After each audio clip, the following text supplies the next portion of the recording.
একটা ছোট্ট গায়ে অর্জুন নামের এক গরিব এবং অনাথ কাঠুরে থাকত। প্রতি সকালে সে তার কুড়ুল নিয়ে জঙ্গলে কাঠ কাটতে যেত। একদিন যখন অর্জুন জঙ্গলের দিকে যাচ্ছিল, তখনই রাস্তায় তার প্রতিবেশী মোহনের সাথে দেখা হয়ে গেল, যে সব সময় তার মজা করত। জঙ্গলে গেলে মঙ্গল করতে, কিন্তু তোমার জীবনে আছে অমঙ্গল। আরে ভাই, তো কপালে শুধু গরিবই লেখা আছে, গরিবই। আমি তো এখনো বলি, যদি তুই আমার সাথে আসিস তো তোর কপাল বদলে যাবে, না হলে জীবনভর এমনই কুলহাড়ি নিয়ে ঘুরবি বেটা। তুই যতই আমার গরিবীর মজা করিস না কেন মোহন, কিন্তু আমি তোর সাথে কাজ করবো না কিচ্ছুতেই। আরে আমি জানি তুই কি করিস, 1 নম্বরের চোর কথাকার, যে অন্য গায়ে চুরি করে নিজের পেট চালাস। তো কি হয়েছে? হ্যাঁ, আমি চোর, এতে কোনো খারাপ কথা কি? আমি ধনীদের মতো থাকি বেটা, আজ পর্যন্ত কখনো ধরা পড়িনি, আর পড়বও না। আর দেখ, যখন আমার কাজে আমার বউয়ের কোনো আপত্তি নেই, তো তোর কেন জ্বলছে? না হলে আমার বউ শাহুকারের বউয়ের মতো বড় শান দিয়ে থাকে, তোর এমন ফাটাচিন নয় সে। এ মোহন, আমার দরকার শুধু আমার পরিশ্রমের ধন, অন্যের চুরি করা নয়। তাই আমি তোর সাথে কখনো যোগ দেব না, এটা তুই মাথায় ঢুকিয়ে নে। এই বলে অর্জুন সেখান থেকে চলে গেল এবং জঙ্গলে কাঠ কাটতে লাগল। কিছুক্ষণ পর মোহন আবার সেখানে এলো। কিছু না বলে আমার কথা আগে মন দিয়ে শোন।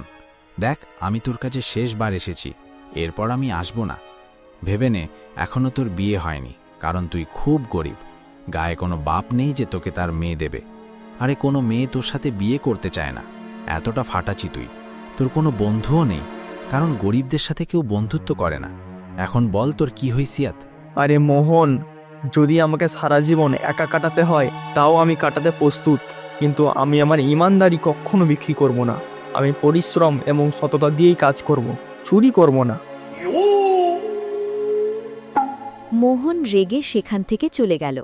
অর্জুন তার কাঠ কাটতে লাগল এবং সন্ধ্যা হলে তা বাজারে বিক্রি করতে চলে গেল। বাজারে অর্জুন তার কাঠ বিক্রি করছিল, তখনই এক গ্রাহক তার কাছে এলো। এখন দেখ ভাই অর্জুন, আমার দরকার ভালো মানের কাঠ যা জঙ্গলের গভীরে পাওয়া যায়, কিন্তু কি করব, কোনো কাঠুরেওয়ালা সেখানে যাওয়ার সাহস করে না। এটা বল কি তুই আমার জন্য সেখান থেকে কাঠ কেটে নিয়ে আসবি? দেখ, আমি তোকে মুখ চাওয়া দাম দেব, ভেবে নে। দেখো ভাই, শুধু আমার পরিশ্রমের সঠিক দাম দিয়ে দিও, আমি মুখ চাওয়া চাই না, আমার জন্য তাই যথেষ্ট। ঠিক আছে, যেমন তুমি চাও তেমনই হবে। আমি কালই জঙ্গলের গভীরে গিয়ে কাঠ কেটে নিয়ে আসবো, ঠিক আছে? গ্রাহক খুশি হয়ে চলে গেল। পরের দিন অর্জুন জঙ্গলের গভীরে গেল। সে কাঠ কাটছিলই যখন তার নজর পড়ল এক সুন্দর পুকুরের ওপর। আহা, আচ্ছা, এই সেই পুকুর যার কথা বলা হয় যে এটা ভালো মানুষদের রক্ষা করে এবং খারাপ শক্তিতে ধ্বংস করে দেয়। ঠিক তখনই পুকুরের ওপর দিয়ে এক শকুন উড়তে উড়তে গেল। সে হঠাৎ এক কাঁটাযুক্ত বকুল গাছের সাথে ধাক্কা খেয়ে আহত হয়ে নিচে পড়ে গেল। আরে বাপরে বাপ, এই শকুন তো খুব খারাপভাবে আহত হয়েছে। ওহো হো হো, এর শরীর থেকে তো অনেক রক্ত বইছে। আরে যদি এর চিকিৎসা না করা হয় তো এ বেচারি তো মরে যাবে। কিন্তু না না না না, আমার চোখের সামনে আমি কোনো প্রাণীকে মরতে দেখতে পারি না। থামো থামো থামো।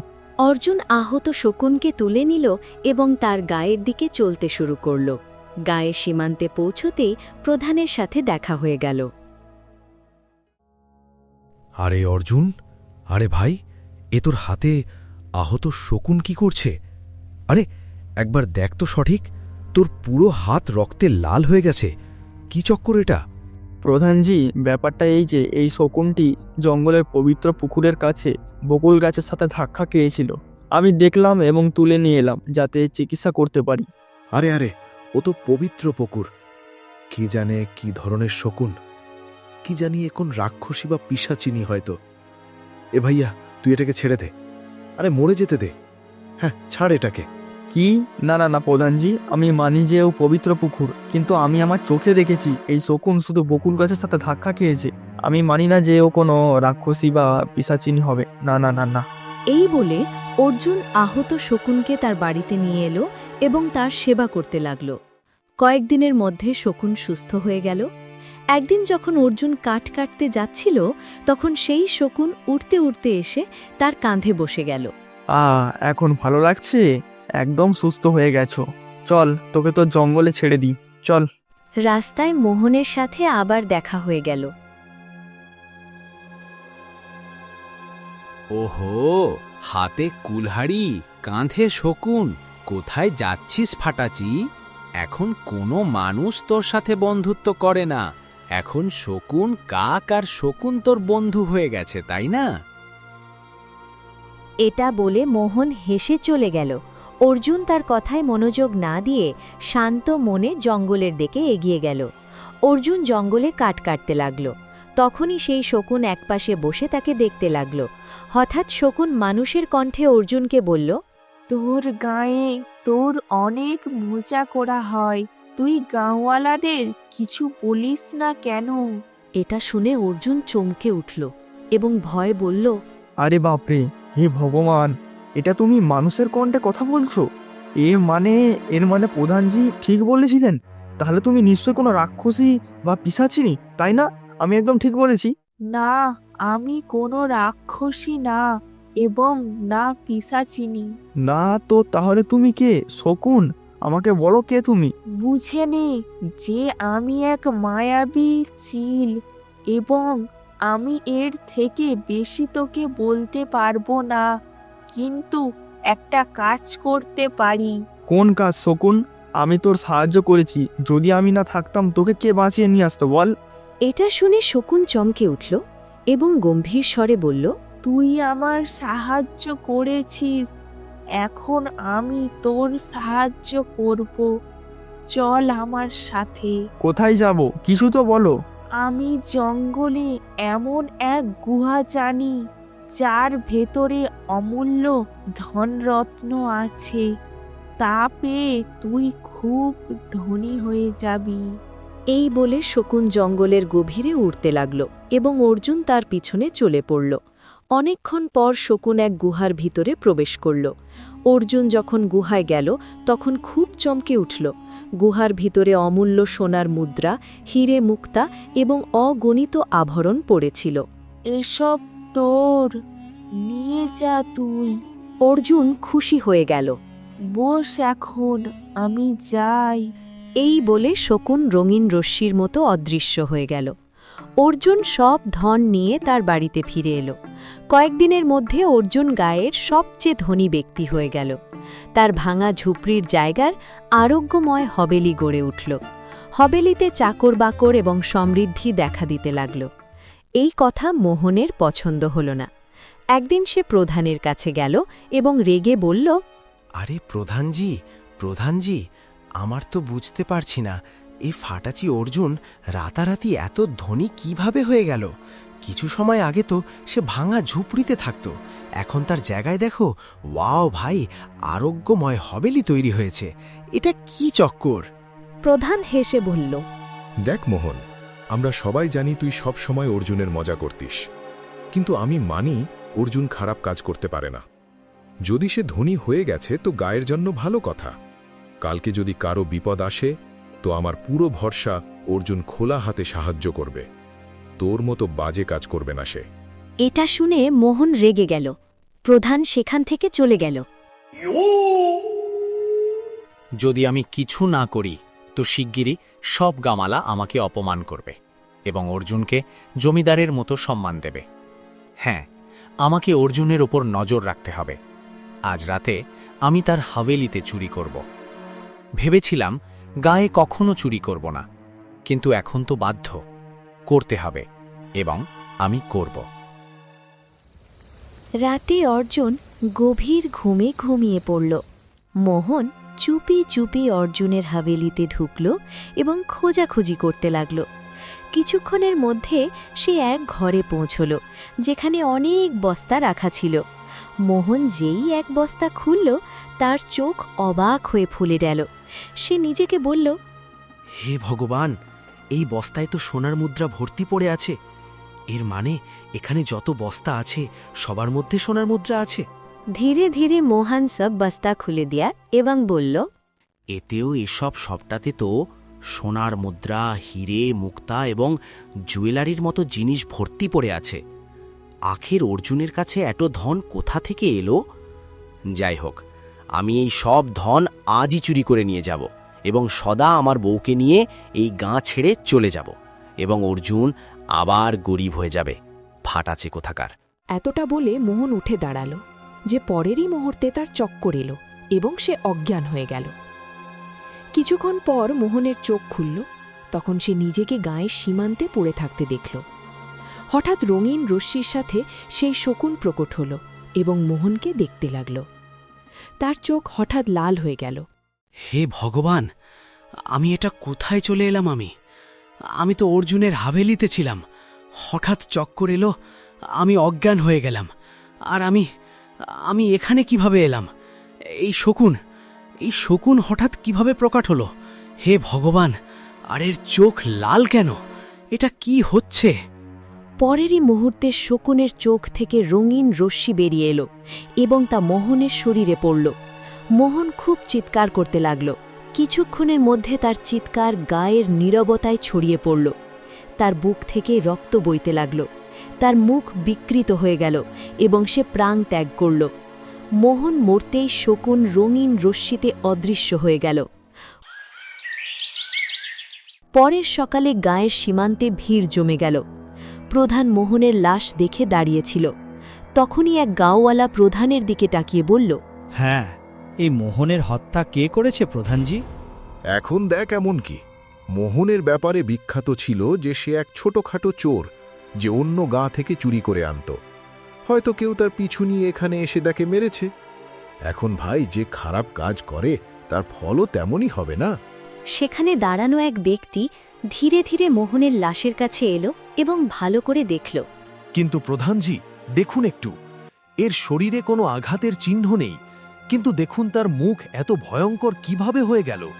এমন লাগছে যেন কোনো ডাইন বা পিশাচিনি মেরেছে। এটা শুনে গাঁওয়ালারা ভয় পেয়ে গেল এবং প্রধানের চোখে চিন্তার ঢেউ খেলে গেল। প্রধান সেই ব্যক্তির দিকে তাকিয়ে বলল, দেখ ভাই, জানি না, আমরা তো কিছু বলতে পারি না। আমার এতটা জানা আছে যে কালকেই এই অর্জুনকে খারাপ বলছিলাম। এটা শুনে গাঁওয়ালা চমকে ওতালা।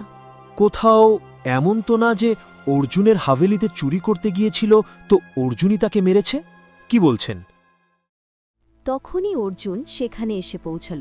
প্রধান অর্জুনকে সব ঘটনা বলল। প্রধানজি, মোহন আমাকে নিয়ে ভিতরে ভিতরে জ্বলত। যাই হোক, আমিও মোহনকে পছন্দ করতাম না, কিন্তু আমি তার হত্যা করিনি। আমি কারো হত্যা করতে পারি না। হ্যাঁ হ্যাঁ হ্যাঁ অর্জুন, আমরা তোর ওপর ভরসা করি, কিন্তু আমরা শুধু ভাবছিলাম এটা কিভাবে হলো। অর্জুন দেখল যে মোহনের মুষ্টি বন্ধ। সে মোহনের কাছে গেল এবং তার মুষ্টি খুলল। মুষ্টির ভেতরে এক সোনার মুদ্রা চাপা পড়েছিল। অর্জুন পুরোপুরি চমকে গেল। সে ওই প্রাচীন সোনার মুদ্রা ছিল যা সে গুহায় পেয়েছিল। ও আখির মোহনের মুষ্টিতে আমার সেই সোনার মুদ্রা এটা কিভাবে এলো? এ তো সেই প্রাচীন মুদ্রা যা আমাকে গুহার ভিতরে শকুন দিয়েছিল। কোথাও মোহন সত্যি আমার হাভেলিতে চুরি করতে এসেছিল কি? কিন্তু যদি সে আমার হাভেলিতে আসতো, তো সে শুধু একটা মুদ্রা কেন তুললো? সেসব বস্তা কেন নিল না? আর যদি সে গিয়েছিল তো তার ফিরে যাওয়ার পায়ের ছাপ পাওয়া যায়নি কেন? আমাকে কিছু গণ্ডগোল লাগছে। সে ধীরে ধীরে সেই ঘরের দিকে গেল যেখানে ধন রাখা ছিল। সেখানে সে ভেজা মাটির ছাপ দেখল। অর্জুন আরও বেশি চমকে গেল। আরে বাপরে, হে ভগবান, এটা কি? এ তো মোহনের পায়েরই ছাপ। এর মানে সে আমার হাভেলিতে সেই ঘর পর্যন্ত এসেছিল, কিন্তু ফিরে না না না না, ফিরে যাওয়ার তো কোনো ছাপ নেই। যদি মোহনের ফিরে যাওয়ার পায়ের ছাপ নেই, তো মোহন গায়ের সীমান্তে কিভাবে পৌঁছালো? অর্জুন আরও বিভ্রান্ত হয়ে গেল। অর্জুন কয়েকদিন ভাবতে লাগল। একদিন সে বিভ্রান্তিতে জঙ্গলে ঘুরছিল যখন তার নজর পড়ল এক সাধুর উপর। তারা গভীর ধ্যানে লীন ছিলেন, কিন্তু অর্জুনকে দেখে হাসতে লাগলেন। বাবা, আমি জানি তোর মনে কি চলছে, কিন্তু তুই যতই ভাবিস সত্যি পর্যন্ত পৌঁছাতে পারবি না। এটা শুনে অর্জুন চমকে উঠল এবং সাধুর কাছে গেল। প্রণাম সাধু মহারাজ। সাধু মহারাজ, আপনি তো চমৎকার মনে হচ্ছে। দেখুন, যদি আপনার সত্যি জানা থাকে তো আমি কি ভাবছি, তো আমার এক বিভ্রান্তি দূর করে দিন। মানে দেখুন, মোহন চোর তো ছিল, কিন্তু তার একটা বউও ছিল। আখির তাকে হত্যা কে করলো? দেখ অর্জুন, তার মৃত্যু সেই চিলের কারণে হয়েছে, যে তোকে ধন দিয়েছিল। অর্জুন স্তম্ভিত হয়ে গেল। কারণ মোহন তোর বাড়িতে চুরি করতে এসেছিল। যেই সে তোর ধনের বস্তা খুললো, সোনার মুদ্রা দেখে তার চোখ ফেটে পড়লো। সে এক সোনার মুদ্রা তুললো এবং বাকি বস্তাগুলো খুললো। সে সবকিছু সেখান থেকে নিয়ে যাওয়ার পরিকল্পনা করছিলই, ঠিক তখনই চিল তাকে অপহরণ করে নিল এবং গায়ের সীমান্তে নিয়ে ফেলে দিল। অর্জুন ভয়ে পিছিয়ে ডালে। কি কি মানে সাধু মহারাজ, সে তো এক পাখি, আর আপনি বলছেন যে? সে কোনো সাধারণ চিল নয়, সে এক শ্রাপিত চিল। শ্রাপিত চিল। শ্রাপিত শকুন আপনার মানে কি? যে ধন সে তোকে দিয়েছে সে তার রক্ষকও। সে তোকে তার ইচ্ছাই সেই ধন দিয়েছে, তাই তুই তা খরচ করতে পারিস। কিন্তু যদি অন্য কেউ ধন স্পর্শ করে, সেই চিল তার মৃত্যুর কারণ হবে। এই ধন তার সুরক্ষায় আছে এবং এর ব্যবহার করতে পারবে শুধু যাকে সে নিজে বেছে নেয়। অর্জুন স্তম্ভিত এবং ভীত হয়ে সাধুকে দেখতে লাগল। আপনি তাকে কিভাবে জানেন সাধু মহারাজ, এবং এই শকুনকে কিভাবে জানেন? এই কথা অনেক সময় আগেকার। সেই চিল এক মানুষ ছিল, এই রাজ্যের রাজকুমারী সুলেখা। রাজকুমারী সুলেখা? হ্যাঁ, সেই রাজকুমারী সুলেখা যে তার ধনকে খুব ভালোবাসতো। তার বাপের কোনো ছেলে ছিল না, তাই বাপের মৃত্যুর পর সে সব রাজ্য সামলালো। কিন্তু সে খুব নিষ্ঠুর ছিল, তাকে গরিবদের ঘৃণা ছিল। সে কখনো কারো সাহায্য করতো না। সে গরিবদের এমন দেখতো যেন তার গরিব হওয়া অপরাধ। সাধুর চোখ নম হয়ে গেল এবং সে গভীর চিন্তায় ডুবে গেল। একদিন রাজ্যে ভয়ঙ্কর দুর্ভিক্ষ পড়ল। রাজকুমারী সুলেখা রাজ সিংহাসনে বসেছিল। প্রাসাদের হলে সব মন্ত্রী এবং দরবারি দাঁড়িয়েছিল। তখন তার মন্ত্রী দরবারে এলো। রাজকুমারী, রাজকুমারী, রাজকুমারী, বড় সমস্যা। রাজ্যে ভয়ঙ্কর দুর্ভিক্ষ পড়ে গেছে। সবাইকে ধনের বড় প্রয়োজন। রাজকুমারী জি, আপনি আপনার ধনাগার খুলে দিন এবং রাজ্যের প্রজাদের সাহায্য করুন, যাতে তারা অন্য রাজ্য থেকে শস্য কিনতে পারে। কৃপা করুন রাজকুমারী, কৃপা করুন। এটা শুনে রাজকুমারী সুলেখা রেগে ওঠেও। বাজে কথা বলো না মন্ত্রী, আমি আমার ধন থেকে কানাকড়িও প্রজাদের দেব না। মন্ত্রী চমকে দিল। রাজকুমারী, এখন আপনি তো প্রজাদের সাথে দেখা করেন না। প্রজারা আমার কাছে আসে, তারা আমার কাছে বিভিন্ন প্রশ্ন করে এবং বলে যে আপনি তাদের পরিশ্রমের বেশিরভাগ কর হিসেবে নিয়ে নেন এবং যখন প্রয়োজন তখন তাদের সাহায্য করা উচিত। রাজকুমারী কিছুক্ষণ গভীর চিন্তায় ডুবে রইল। বলে দাও যে রাজকোষ খালি হয়ে গেছে। কিছুদিনের মধ্যে রাজকুমারী সুলেখা তার সব ধন এক গুহার ভিতরে নিরাপদ করে দিল। গুহার কাছে গিয়ে সে হাসল এবং বলল, এখন আমার ধন আমার থেকে কেউ নিতে পারবে না। তখনই সেখানে এক সাধু এলো। তার দৃষ্টিতে রাগ এবং দুঃখ দুটোই ছিল। সাধু তীক্ষ্ণ স্বরে বলল, তুই অত্যাচারের সব সীমা পার করে দিয়েছিস। এই বিপদের সময়ে তুই তোর ধন গোয়ায় লুকিয়ে দিয়েছিস। তুই রাজকুমারী বলে ডাকার যোগ্য নও। আমি তোকে শ্রাপ দিচ্ছি, তুই ঠিক এখনই এক চিলে পরিণত হয়ে যা এবং তোর ধন শ্রাপিত হয়ে যাক। এখন এই ধনের ব্যবহার তোকে ছাড়া কেউ করতে পারবে না। তুই চিলের রূপে সেই ধনের রক্ষক হয়ে জঙ্গলের গভীরে ঘুরবি। সাধু এতটা বলতেই রাজকুমারী সুলেখার রঙিন রশ্মিতে পরিণত হতে লাগল। তার চোখ থেকে অশ্রু বইতে লাগল। সাধু ঠান্ডা স্বরে বলল, অশ্রু ফেলে কোনো লাভ হবে না, এটাই তোর শাস্তি। তোর ধন শুধু তুই যাকে তোর ইচ্ছায় বেছে নিবি সে তা ব্যবহার করতে পারবে, আর অন্য যদি কেউ ধন স্পর্শ করে তুই অনিচ্ছা সত্ত্বেও তার হত্যা করবি। এই শ্রাপ তোকে তার হত্যা করতে বাধ্য করবে। যদি কেউ তোর ইচ্ছায় সেই ধন ফিরিয়ে দেয় এবং তুই তা স্পষ্টভাবে মেনে নিস, তবেই তোর শ্রাপ ভাঙবে, ধন মাটি হয়ে যাবে এবং তুই মুক্তি পেয়ে যাবি। রাজকুমারী সুলেখা কাঁদতে লাগল। ধন থেকে কোনো মানুষের ভালো লাগে না।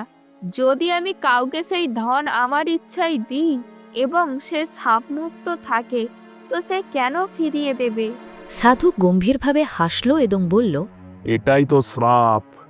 এতটা বলে সাধু রঙিন ঘূর্ণির মতো অদৃশ্য হয়ে গেল। রাজকুমারী সুলেখার চিৎকার অজানায় পরিণত হল। তো অর্জুন, যদি তুই এই ধন আবার সেই গুহায় রেখে দিস তো রাজকুমারী সুলেখা আবার মুক্তি পেয়ে যাবে এবং সেই ধন মাটি হয়ে যাবে। অন্যথায় অন্য কেউ সেই ধন ব্যবহার করলে সেও মারা যাবে, আর রাজকুমারী অনিচ্ছা সত্ত্বেও তাকে মারতে বাধ্য হবে। অর্জুনের চোখে অশ্রু ছিল। সাধু মহারাজ, এই ধন যে কারো জীবন নিয়ে খেলা করতে পারে এবং জীবন নিয়ে নেয়, দরকার নেই আমার এমন ধন, একদমও দরকার নেই, আমার এমন ধন চাই না। অর্জুন সব ধন নিয়ে গুহায় ফিরে এলো। সে ধন গুহায় রেখে দিল। সেখানে রঙিন চমক ছড়িয়ে পড়ল এবং শকুন প্রকট হল। অর্জুন শকুনকে বলল, আমি তোমার সব সত্যি জেনে গেছি। দেখো, আমার এই ধন দরকার নেই, এটা তুমি রাখো। আমি সেই হাবিলিতেও আর থাকবো না, আমার ঝুপড়ি আমার জন্য ঠিক। শকুনের চোখ থেকে অশ্রু গড়িয়ে পড়ল এবং সে আবার রঙিন রশ্মিতে পরিণত হয়ে আবার রাজকুমারী সুলেখার রূপ ধারণ করল।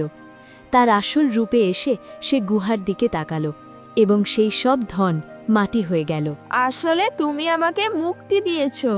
এই বলে রাজকুমারী সুলেখা বাতাসে মিলিয়ে গেল। অর্জুন হেসে তার গায়ে ফিরল এবং সব ঘটনা প্রধানকে বলল। গ্রামবাসীরা সবাই অর্জুনের বলিদান এবং সততার প্রশংসা করতে লাগল।